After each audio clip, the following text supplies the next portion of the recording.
comment ça va se passer, avec qui je peux discuter de ça. OK. Pas en principe, mais lors des travaux, au moment des travaux, il va y avoir un surveillant des travaux qui va promener de chez SNC-Lavalin.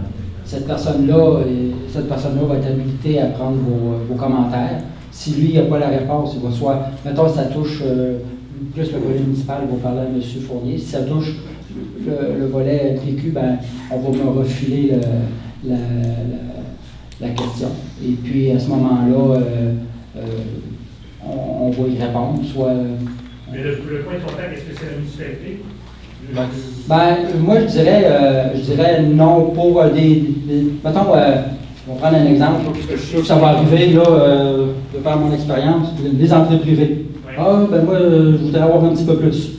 Vous pouvez aller voir le surveillant, mais ils ne sont pas habilités nécessairement à prendre la décision, là, ils vont venir me voir. Puis là, parce que c'est sûr que si je donne un pouce à un, le voisin va dire « Ouais, mais vous avez donné un pouce à M. A, je veux un pouce, je voudrais avoir le même pouce. » Là, ça devient du cas par cas, là, puis c'est sûr qu'on ne réglera pas ça quand la pépite va être là, mais il va falloir que le surveillant aussi soit proactif là-dedans. Puis ce qu'on a déjà fait aussi de mémoire à Beaupré récemment, c'est qu'à un moment donné, puis dans une autre municipalité, on peut arriver avec un croquis puis dire bon, ben, on va voir le propriétaire, on dit bon, c'est votre propriété, l'entrée, où vous la voulez. Peut-être vous allez vouloir la déplacer sur votre terrain. Moi, ça ne me dérange pas. Si vous voulez la voir encadrée en face de votre porte centrale d'accès, moi, ça ne me dérange pas, je vais la faire là si vous la voulez. Par contre, on va s'entendre, puis le surveillant puis le propriétaire va signer comme quoi on s'est entendu pour mettre l'entrée là, avec telle largeur. Parce que des fois, on arrive, on coule, ben là, je la voulais plus là, je la voulais à un autre endroit. Fait qu'on va aussi se prémunir un peu, là. Je ne dis pas que vous êtes de même, là, mais par expérience, là, ça arrive. Il faut quelqu'un qui change d'idée à quelque part. Fait que c'est comme ça pour procéder. Là, je vous parle d'un entrée privée, mais ça peut être autre chose, là. Dans le cas de collègue fluvial, il me semble qu'il y a des coûts reliés à ça. Comment on fait pour évaluer vos coûts si vous ne savez pas ce que j'ai besoin? En collecte fluviale, en collecte sanitaire? Non, fluvial. Moi, mon terrain, j'ai un problème de niveau avec le niveau de la rue. J'aimerais savoir si la rue doit être élevée, etc. Il faut que je donne mon bassin et je le fais. En principe, comme tout bon voisin, vous devez garder l'eau chez vous. Nous, on n'est pas là pour rehausser ou baisser votre terrain.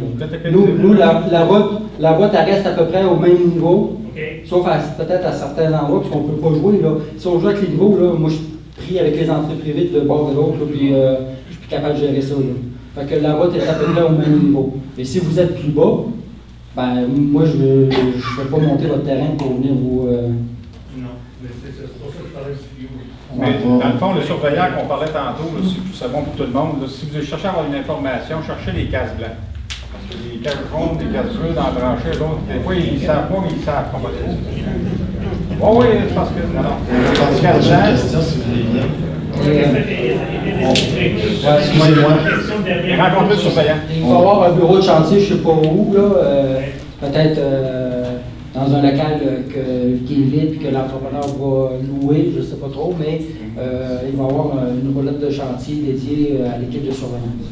Merci. On va passer aux prochaines questions. Monsieur Michel. Oui, bonjour, ça concerne le ministère des Transports. Moi, j'ai un tuyau de 24 pouces dans le moment, qui est dans mon entrée qui s'en va au fleuve. Voulez-vous qu'on va regarder ça après, là, parce que du cas par cas, là, moi je ne connais pas toutes les propriétés, là, je suis plus souvent au bureau, sur le terrain, là, fait que... Il va y avoir une sortie.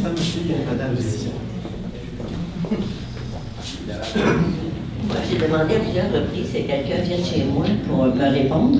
Parce que moi, j'ai une petite maison en arrière de ma maison principale. Et puis, il y a l'électricité, toute l'électricité passe là. Madame Bernier, c'est un cas particulier, puis de toute façon, je vais aller vous voir, étant donné que vous êtes revenu à Saint-Laurent pour avoir passé votre hiver dans le sud de Montréal. Mais je vais aller vous voir prochainement. Dans le sud aussi, dans le très sud. J'ai vu plus de fois. Monsieur? Comment est-ce qu'on va faire pour accorder nos drains français? Parce que le sanitaire va ressembler à la maison sortie. Là, vous parlez du drain de fondation de propriété? Oui. Bon, en fait, C'est pas dans tous les cas qu'on prévoit de raccorder un drain. La politique là-dessus, c'est si on s'en va dans la rue, puis qu'on croise un tuyau, on va le raccorder au plus vite. Mais c'est pas toutes les maisons qui vont nécessairement avoir un. Puis là, on va s'adresser particulièrement aux maisons du côté nord, parce que du côté sud, sont généralement plus basses. Mais il ne faut pas penser qu'à toutes les maisons, puis là, en tout cas, c'est fait partie des discussions qu'on a eues, puis peut-être que je pourrais poser à parole, M. Lessard, là-dessus. C'est pas quelque chose qui systématiquement est sorti partout. Là. Parce que pour le ministère des Transports, ramasser l'eau des maisons, on ne veut pas ça. Pourquoi? Parce que si la conduite principale bouche, puis il y a refoulement chez vous, vous allez dire, ben, c'est toujours le ministère des Transports qui a joué et vous allez revenir en nous. Donc ça, là, c'est bien touché, on l'a déjà vécu, puis on le vit encore. Les drains, normalement, les gens doivent garder leur eau chez eux. C'est soit qu'ils se font un puits de pierre, puis ils envoient ça dans le sol. Mais comme M. Fournier a dit, on ne fera pas exprès. Si on rencontre un drain, on va le capter, mais on ne fera pas exprès pour aller le chercher à la maison. Et si vous laissez, que ça donne bien, là, une sortie, on pourrait aller se brancher dessus. Hein? Ben, comme je viens de vous dire, nous, on ne préconise pas ça parce que... Toutes les villes, partout les municipalités, ils ont ça de manger de même. Ils ont un sanitaire, un drain sanitaire, un drain d'écoulement. En fait, non, je peux me permettre. Non, moi, mon ancienne maison, il y avait juste un sanitaire, je n'avais pas de pluviale. Mais c'était peut-être pas des réseaux du ministère des Transports, c'était Ouais, des réseaux municipaux. Les nouvelles, les quartiers de Oui, mais les autres, les municipalités, là, ils doivent faire de la rétention avant. Donc, ils font de la rétention avant de jeter ça dans le réseau parce qu'à un moment donné, là, les conduites ne suffisent plus. Mais s'il y a de l'eau qui rentre dans le sol quelque part, puis vous envoyez ça dans les égouts par une pompe, puis vous allez filtrer beaucoup plus d'eau que de l'envoyer direct au fleuve. De l'eau, c'est de l'eau qui rentre le printemps. Ben, quand j'ai marché, là, à un moment donné, on a marché, on était quasiment à une éconoline complet, là. Puis à un moment donné, on marchait, puis je pense que j'étais avec vous, M. Boulanger, puis à un moment donné, oups, on a entendu de l'eau sortir. On imaginait qu'il y avait une pompe, puis là, ça sortait dans la rue. Bon. C'est sûr que là, ça va dans la rue, puis ça va dans la grille. Puis après ça, ça va au fleuve. Mais c'est pas des choses qu'on préconise, comme j'ai dit. C'est sûr qu'on ne fera pas exprès, là, si on en rencontre une, on ne la bouchera pas, là, parce que là, c'est sûr qu'on va être responsable. Elle va la raccorder, mais une conduite, si on n'en voit pas, c'est sûr qu'on ne la ramassera pas. Parce que si elle n'est pas là, c'est parce qu'elle ne va pas là présentement. Oui, bien c'est ça. Il y a plusieurs qui sortent, on envoie des tuyaux partout. Oui, je l'ai vu. Puis, à un moment donné, ça ne coulait pas, puis ça coulait. Puis à un moment donné, on a cherché des sources aussi. On en a vu dans les arrière-cours.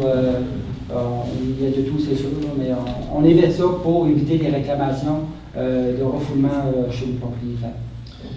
C'est pas agréable pour nous. C'est pas agréable pour vous aussi. Merci. Il fait chaud. On va essayer de prendre quelques dernières questions avant qu'on tombe en installation. Je vais prendre M. Gagnon. Je voulais savoir s'il y avait une personne au sein du conseil municipal ou au sein de la municipalité qui allait être un responsable ou une responsable de ce dossier-là. Quelqu'un à qui les citoyens, quels que soient les motifs, qui soient personnellement concernés ou incommodés par les travaux, quelqu'un à qui puisse parler. Alors, je pose la question, qui, au sein du conseil municipal, va être responsable? Et est-ce que, d'autre part, est-ce que le conseil municipal va aussi avoir l'équivalent d'un surveillant chantier? Ce qui m'apparaît à moi d'une importance capitale. Surveillant du surveillant. Un surveillant du surveillant. Ben, actuellement, il y a 2 conseillers municipaux qui sont sur le dossier des infrastructures, c'est-à-dire M. Milo qui se promène avec le micro et M. Louis Gosselin, qui assiste avec moi à presque toutes les rencontres qu'on a avec la firme d'ingénieurs et le ministère des Transports du Québec. Et personnellement, j'ai travaillé beaucoup au niveau des rencontres des gens concernant les servitudes pour les émissaires pluviaux. Et aussi la majorité des gens chez qui la collecte du bassin 1 va passer. C'est sûr qu'à la municipalité, on n'aura peut-être pas de chapeau blanc, mais on envisage peut-être avoir un surveillant des surveillants si on a l'impression que notre firme de professionnels travaille pas pour nous, mais on n'a pas encore de déterminer, M. Gagnon, de personne. Mais la majorité des conseillers sont toujours comment je peux dire, la ligne pour parler au conseil municipal. Mais comme je vous dis, on a quand même 2 conseillers responsables des infrastructures qui sont plus au courant, ainsi que moi, du dossier. Mais les gens qui appellent à la municipalité également, nous, on fait le message à nos ingénieurs là, sans aucun problème. Quand vous appelez au bureau municipal. Merci. Question de M. Vallière. Au niveau de l'éclairage, je Oui. comprends qu'il n'y a pas d'enfouissement des fils, mais si on regarde Saint-Jean, si on regarde Saint-Pierre, il y a quand même des systèmes d'éclairage qui tiennent compte du caractère patrimonial. Oui.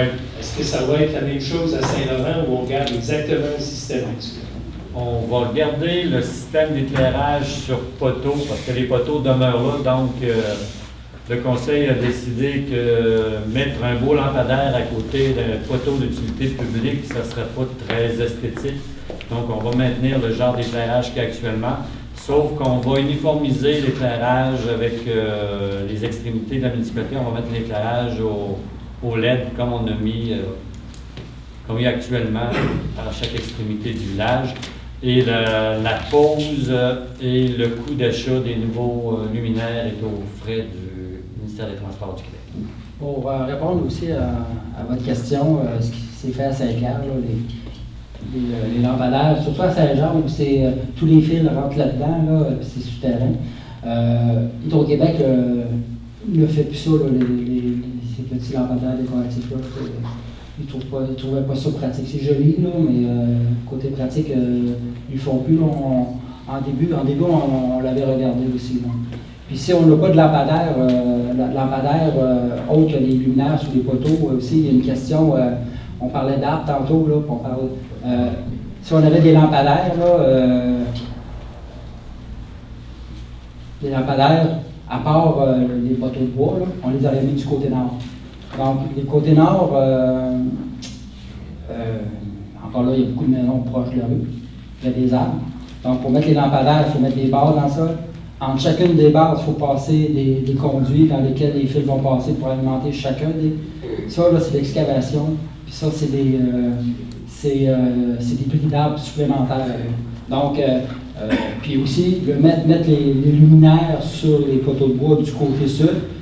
L'avantage aussi, c'est que le trottoir est là, donc les piétons sont bien éclairés par rapport aussi aux véhicules, aux automobilistes.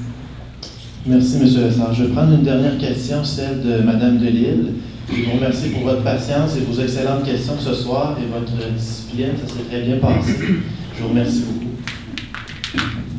Je vais juste vérifier en ce qui concerne la conduite secondaire, dans les phases dont vous parlez, ça viendrait en principe à quel moment? Au début, pendant, après les travaux sur le chemin royal? Quand vous parlez de conduite secondaire, je pense que vous avez appelé le bassin 1. Ah, ben là, c'est plus la municipalité. Moi, c'est municipal, ça, cette portion-là. C'est sûr que ça va être pendant, mais à savoir si ça va être au début, la première et la deuxième année, on n'a pas encore vraiment décidé ça, parce que ça peut être aussi une prise de décision par l'entrepreneur. Et puis, à quel moment vous prévoyez finaliser le tracé de cette conduite-là? Ben, le tracé définitif, on a encore des rencontres avec certains citoyens qui ont des exigences. On a eu des modifications qui ont été faites suite aux différentes rencontres que j'ai faites avec le propriétaire. Ça sera peut-être pas le tracé au centimètre près, mais on devrait pouvoir présenter quelque chose peut-être d'ici 2 mois, M. Fournier.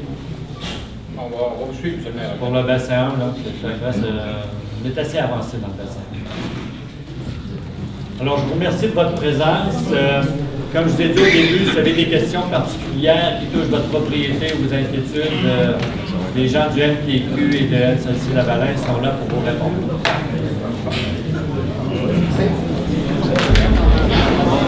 Moi, je suis